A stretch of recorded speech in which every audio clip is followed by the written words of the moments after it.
Hello everyone, my name is Jocelyn and this video is about Grindr.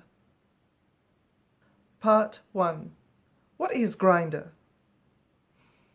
Grindr is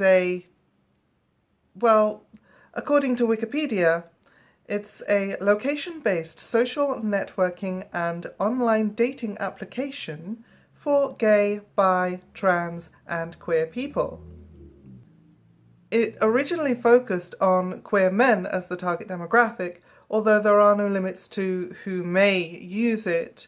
Regardless of gender, the majority of users are to this day still gay and bisexual men. I say dating in inverted commas because it has a reputation for attracting and facilitating people not strictly speaking looking for dates, instead preferring hookups, one-night stands, and NSA fun. NSA meaning no strings attached. The history of queer men and queer male culture has seen more of a tendency or proclivity towards such behaviour. TV shows like Queer as Folk tell the story of one of the main characters living this kind of lifestyle. And I want to make it perfectly clear up front that this is okay. If you want to, go ahead and do it. Just be upfront and honest about what you want, and most importantly also be safe. Of course, this is far from all users. Everyone is looking for something slightly different, but Grindr just has this reputation for several good reasons among users, because it's commonplace to see people advertising that they want hookups now. Still, many users are seeking more commitment-based relationships. So we come to why I joined the ranks of the users of Grindr. I'm going to explore a little bit about trends, etiquette, and answering all the tough questions like what should someone put on their profile? What pictures are appropriate to send? And why is Grindr not spelled with an E? Actually, forget about that last one. I actually couldn't find an answer, so Part 2. Then and now. So here's the scoop, guys. Here's what happened. What happened was, okay, right? You see, I was playing on my phone last week, lying in bed, feeling a mixture of boredom, loneliness, and what I can only attribute to insanity. And this devilish mixture decided to make me download Grindr and see if I could maybe meet someone that I'm actually sort of at least semi-compatible with for, you know, looking on at friendships, dating, that sort of thing. Because it's hard as a trans, non-binary, polyamorous person to find that in non-online spaces. And I had been thinking about finding a good dating app for online dating for quite some time now. But I was really resistant towards Grindr. However, I caved because I believe that it is the most well-known of the queer-specific online dating apps. And what happened next was a complete shock. I started to get attention. Then more. And more. And it escalated very rapidly. Like someone close to me described it, it was more of an avalanche than a snowball effect. This I was not expecting. You see, I am not new to Grindr necessarily.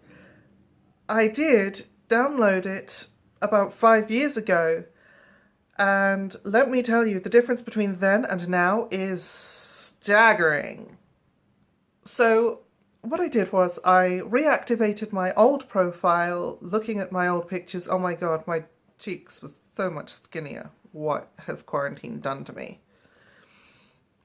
But back then I received next to no attention at all. A few messages here and there. A stand-up in front of a supermarket where later I found out that the person who agreed to meet me after seeing my profile, after seeing pictures of me on my profile, decided to keep driving on because he didn't like the look of me. My dude, what?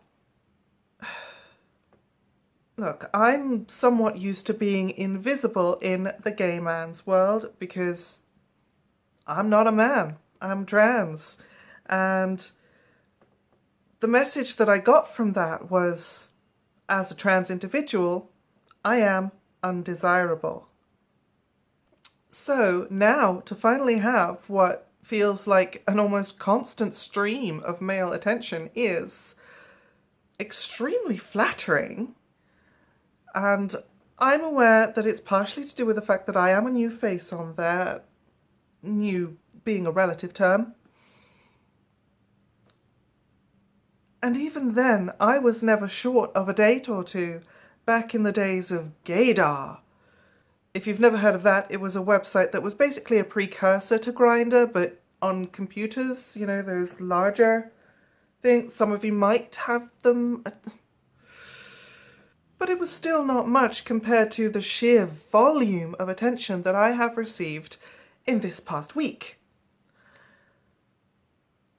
But, as I strongly wish to point out, not all attention is good attention. Part 3.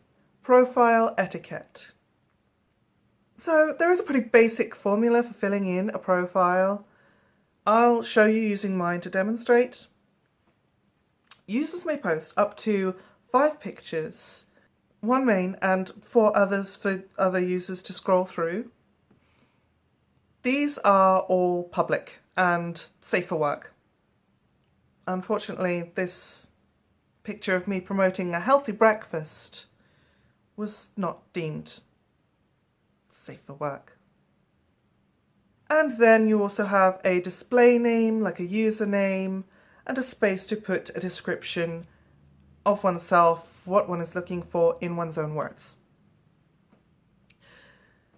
There are stats that include age, height, weight, ethnicity, body type, position, tribes, relationship status.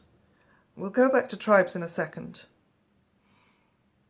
Expectations, including looking for, in terms of activities, meeting at certain locations, accept NSFW pictures, yes, no, or not at first.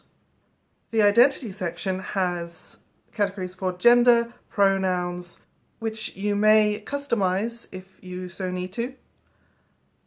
Sexual health has its own section here. HIV status, last tested when. I would have put that, honestly, I just can't remember when it was because it was pre-COVID, everything, you know, the world turning to absolute horseshit. But I have ordered another test. It is on its way to me in the mail now. Very exciting. I've also ordered some COVID tests as well, and they arrived this morning. So with my intention to meet people, I am still trying to be as safe as possible.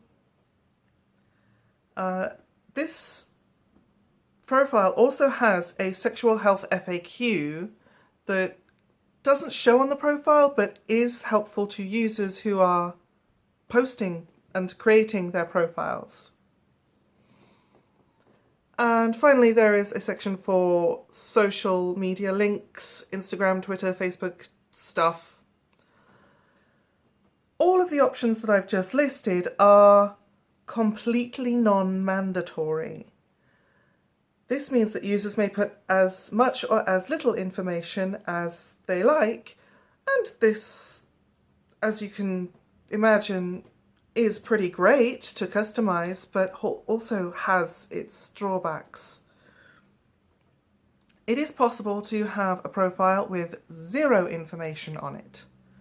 Here's an example.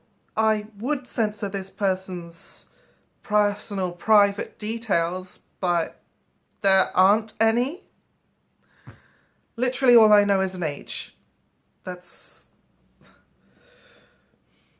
I mean, I can respect people's privacy and I understand why someone might want to do that, but it's not very helpful. I honestly kind of wonder why bother making a profile at all if you're going to leave it completely blank like this. Blank profiles get much less attention than ones with any information, especially ones with images. When it comes to images, something that catches the eye is really helpful. It doesn't have to be a face pic or even a body pic, because again, some people would prefer to keep that private. That's fine. You can share those through messaging. It's just that having something to catch the eye really helps me and other users remember who I'm talking to. It could be a picture of a landscape or a random letter of the alphabet, which, by the way, this had nothing to do with the person's username, or a flower or a meme or whatever this is. Anything that helps you be more recognizable among the sea of faceless profiles, I would say is a good thing to help other people remember who you are. Now, again, this goes also for usernames as well. Some people don't have a username, and I think this is a mistake. It's harder to identify who you are if I'm having a conversation with you, if I have to then keep trying to remind myself who it is. And in a world where some people have absolutely no profile names whatsoever, even a full stop stands out as something unique. I know that for some people, anonymity is the name of the game here, and I'm not going to bash them too hard for not putting these things, but I am saying that it's helpful and easier for other people to use and recognize. If that's really what you want, it would help you, it would behoove you to put something. Of course, if that's not what you're after and you just need different names and faces every time, I guess that might work for you. I don't really know. It's not what I've been looking for. I'd like some answers. If anybody does use a blank profile and still gets hookups, well, please let me know. The other thing I want to talk about here when it comes to profile use is the tribes and the confusion that arises from some people misusing this particular feature. The tribes option allows users to choose up to 3 categories, I think more if you have a premium package, to display on their profile. So the names of the tribes are Bear, Clean Cut, Daddy, Discreet, Geek, Jock, Leather, Otter, Pos, Rugged, Trans, Twink, and Sober. First of all, Grindr, why is there no alternative category? Because I know it's not just me that needs that. I'm going to be sending you an email, okay? Secondly, as you can see, I have highlighted 2 of those things which I feel fit the description of myself the best given the options that were available. The intent behind this seemed to be for users to choose categories that they fit into, like I have done, as a shorthand for what groups they belong to, what they are, and allows others to narrow the search for what kind of person they are looking for. However, I've seen some users display types that they are looking for and not necessarily types that they are. And this is a common mistake, but as you can guess, it's also confusing and potentially offensive. Let's say, for example, someone displays trans on their profile, like I have. If using the feature as intended, again like I have, it means that they are trans. But if someone is looking for someone who is trans and puts trans on the tribes on display in their profile, well, how do you know that this person isn't trans or isn't a trans chaser?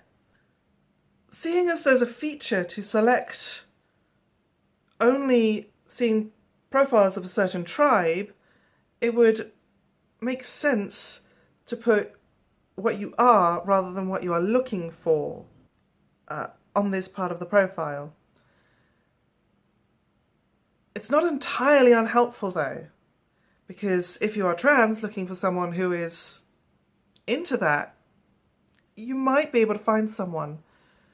But again, it's still very confusing, and it doesn't tell you if that person is trans or a chaser. And sometimes, sometimes I want to look for someone who is trans as a trans person because, well, I've never dated a trans man before, and I think it might cut out some of the bullshit.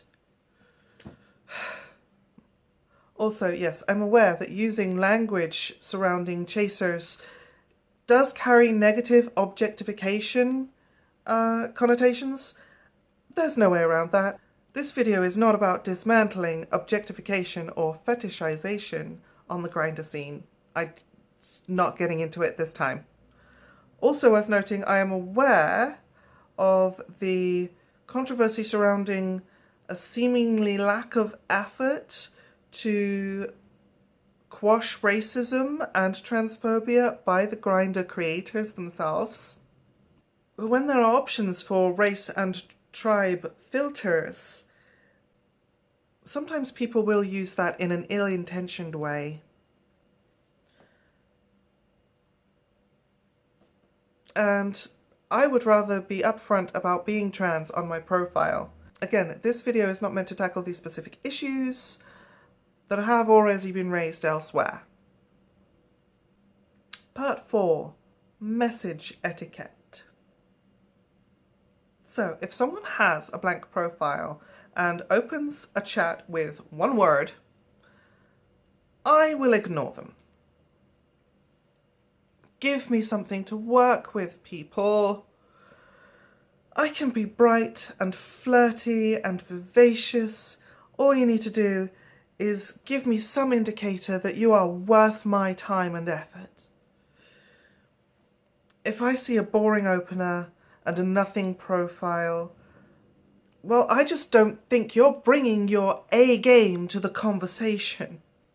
Considering my profile specifically outlines what I'm looking for on Grindr, how successful do you think that would be?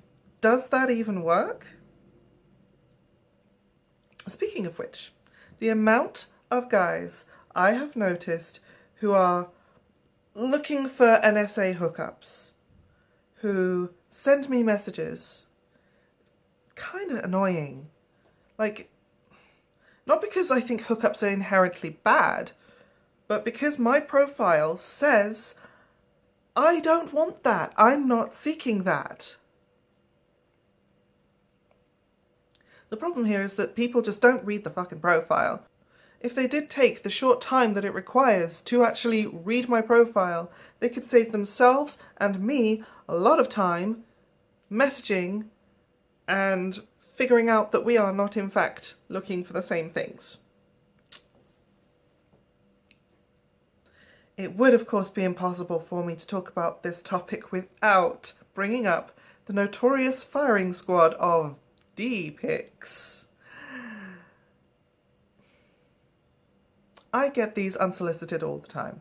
Now, partly that is my own prerogative. I have on my profile set to, yes, please receive NSFW pics, because I'm a perv. But I know other people who don't want that kind of thing unsolicited, yet they still get those kinds of pictures. This violates consent and is not okay. But even if there is the go-ahead to share that kind of imagery with another person, then at least make the pictures good.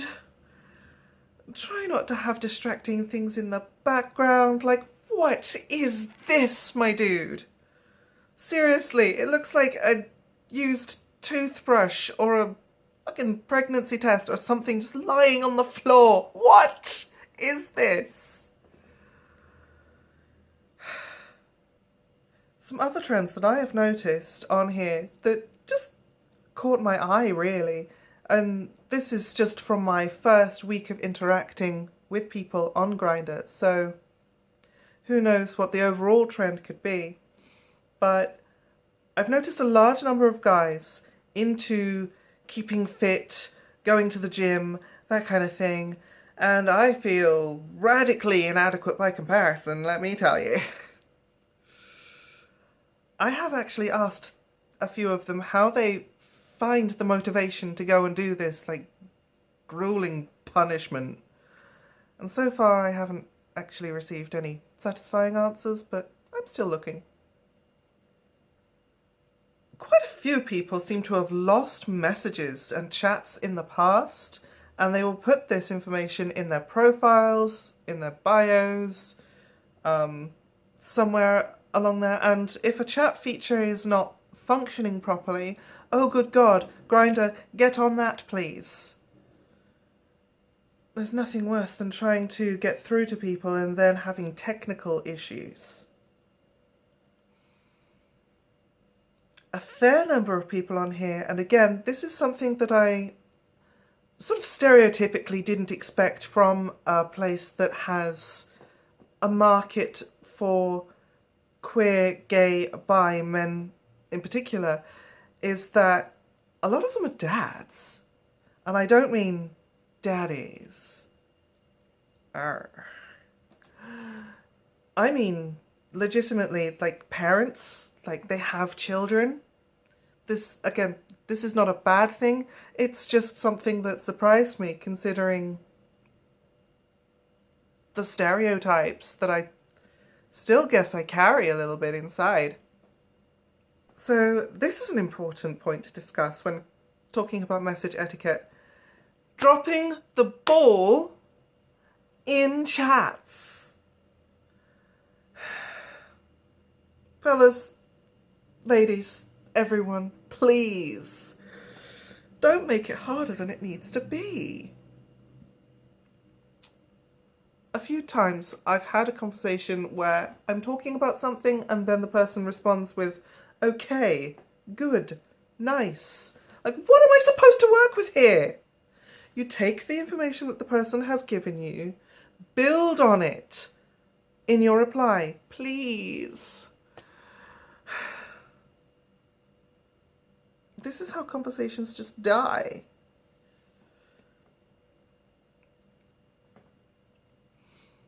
Often, and I do apologise for what I'm about to say next, often I'll have the same kinds of conversations, or the same topics will come up in conversations with people on here, and Grindr itself allows for one set phrase, more with paid membership. If you're watching this now and I have used this set phrase on you, again, I'm sorry for it not being so personal, but I get this question a lot and I need to answer it quickly, so there it is. I find it useful to have a memo on my phone of certain set phrases that are answers to the questions that I get the most frequently, and I just go into the memo feature, copy and paste the answer that I need. These outline the answers of the questions: what am I looking for online? What do I like to do in my spare time? What do I like to do in my naughty time? And why is that my username? Because I have an unusual username. Annoyingly, I have had a few times when people have asked me about my transition in a personal way up front. Like, I get it. You are attracted to a certain set of genitals. I get it. But could you treat me like a person and not some walking surgery? Okay, so before I wrap up completely today, we have to talk about some funny instances that have happened. So I was warned by my friend, my gay friend, if anybody is using certain codes or has certain letters in capitals that don't really make sense in the word, this is a code for they want to do drugs. Then this conversation happened. Hello, party? I responded, yes, I like to party. Where are you from? I then thought to myself, wait, what kind of party? And answered where I'm from. Drugs, sex, and very fun, if you want.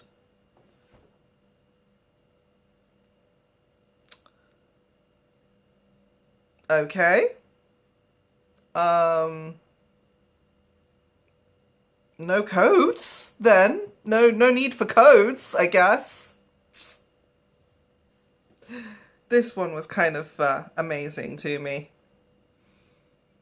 Do you know of any gory holes around here? To which I brought out the sass, and I replied, I hope not, lol.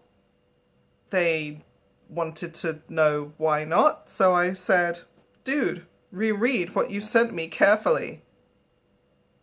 And then they finally got the message. No, I did not end up doing anything with that one. The final point I wish to make about Grindr is that due to the app itself using GPS, what it will do is it calculates the distance between users and displays that in kilometers, while it doesn't specify direction. So someone who lives in South Wales and someone who lives in Bristol will show up roughly the same distance away, but one of those is more difficult to get to than the other. Which brings me to the hilarity of this conversation, which started, I have no idea why, but it started with simply the number 3. And I ignored this. I'm not going to bother wasting my time. The next message gave me a feeling that this person was 263 kilometers away in a southerly direction. Yes, that does say coucou ça va. So I replied in perfect French. Ça va très bien aujourd'hui. Et t'as vu? I was using the formal version because I don't know who this person is, and yeah. He replied with Je suis enfant, tu habites où? Already we've crossed that familiarity barrier. So I responded.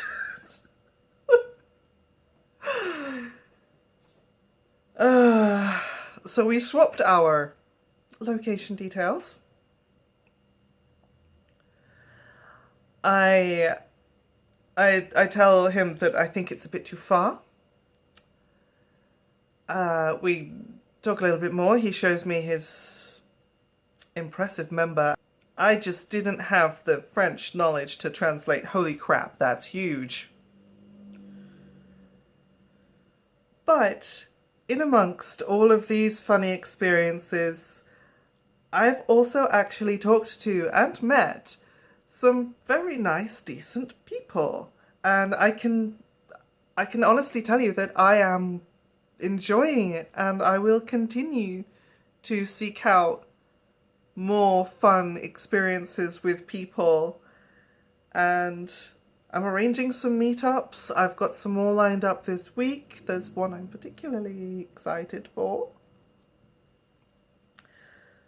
What I mean by meetups is just to take them to a public place for my own safety, for a drink, coffee, that kind of thing, chat, see how we click in person and see where things go from there. So my advice to all Grindr users is please at least consider what I have said here today and play safe. Non-binary is valid on Grindr. God damn it.